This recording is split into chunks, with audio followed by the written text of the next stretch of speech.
Pengiriman sebanyak 5 ton bahan bakar minyak jenis premium ilegal dari Desa Keluang, Kabupaten Musi Banyuasin, tujuan Desa Meranjat, Kabupaten Ogan Ilir berhasil digagalkan oleh Satuan Polsek Ilir Barat 1 Palembang.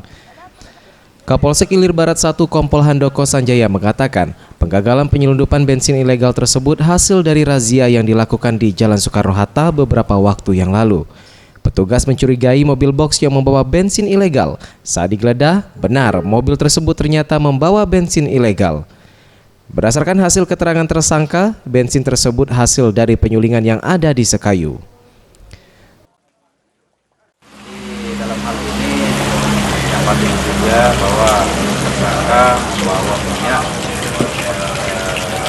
melanggar undang-undang minyak dan gas, Undang-Undang Nomor 22 Tahun 2001 Pasal 53, yang mana ancaman 4 tahun penjara. Ada himbauan untuk masyarakat, loh? Ya, dari yang lain kami pihak kepolisian mengimbau. Selain mengamankan MK dan RD yang diketahui merupakan warga Jalan Palembang Betung, Kabupaten Banyuasin, serta mobil box dan bensin hasil sulingan sebanyak 5 ton juga disita.